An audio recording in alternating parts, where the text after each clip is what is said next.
Mr. Poloz. My name is Raafia Shahid, and I'm a student at the Munk School of Global Affairs and Public Policy. I'm doing a master's in public policy.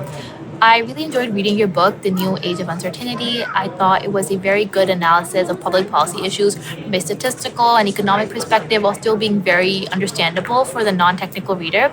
So I really enjoyed reading it, and I have a couple of questions here for you today. So, my first question is, how can we apply technological progress, which is the second tectonic force that you mentioned, to offset the slowdown in economic growth that is predicted in the book while still preventing the rise of inequality?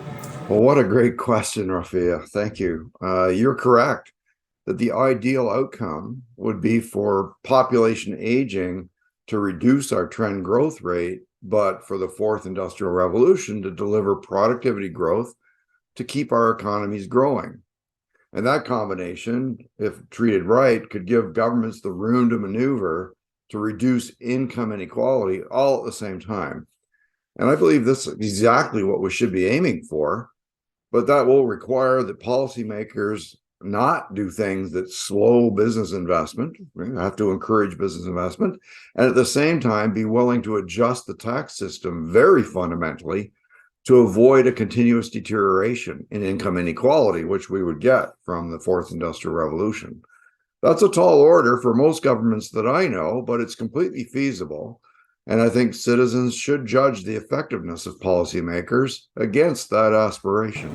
And my second question is, in chapter number 3, technological progress, you mentioned that controlling for inflation has become a focus of macroeconomic policymaking and that it led to the 2008 crash. Can you elaborate on how controlling for inflation led to the crash? Well, just to be clear, I don't think that inflation targeting led to the 2008 global financial crisis. I would instead think of the crisis as an unintended consequence. As you remind us, past industrial revolutions have always created a wave of deflation through the economy. And as companies deploy the new technology, the forces of competition cause them to lower their prices. So everybody benefits from the new tech, even those who don't use it. So when targeting inflation, however, deflationary forces prompt central banks to keep interest rates low for a long time.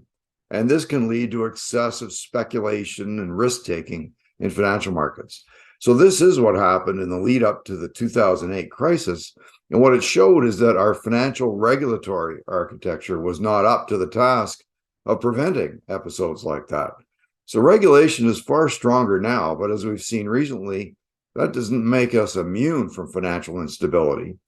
In any case, this is not the fault of inflation targeting, but of the regulatory framework.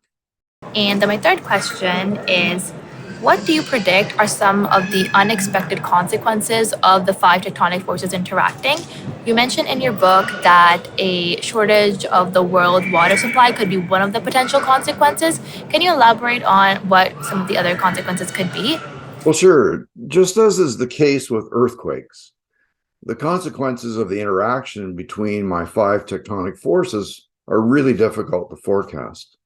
But the scenario that I worry about the most is where the fourth industrial revolution happens rapidly and creates a serious and fast wave of deflation. And the interaction of that deflation with extreme levels of indebtedness, which we have today, could prove to be catastrophic. It would lead to widespread defaults by companies, also by households, and of course by governments. And then, of course, one of the next consequences would be widespread failures of banks. So these are the ingredients of a depression, which can be extremely difficult for individuals to work through and would, of course, create political convulsions. My concern is that increasingly polarized politics will make it nearly impossible for us to manage such an event. So that's one of the kinds of combinations that worries me quite a lot. And then my last question is, can you elaborate on the Bank of Canada's response to the COVID-19 pandemic while you were serving as governor, specifically the role of the commercial paper facility in backstopping the market? So absolutely. When the COVID crisis arrived, financial markets went into a series of spasms, I think understandably. Basically, there was what we call a dash for cash by virtually everybody. When this happens, central banks go back to basics. They go back to what they were built to do, and that is to use every tool necessary to ensure that financial markets continue to function. Now, this means finding many different channels, multiple channels, to deliver as much cash as the economy is seeking, in return, of course, for solid collateral. That's central banking in its purest form and has almost nothing to do with inflation targeting or just plain old monetary policy. But the end is the same. You do all that to prevent deflation and depression, which ultimately is aligned with your inflation target. For a while there, the job was just to put out the fire, to be honest. Thank you so much. Those are my 4 questions. Really appreciate you taking the time to answer. Well, thank you. It was a pleasure. And those were great questions. Thanks for reading my book so carefully.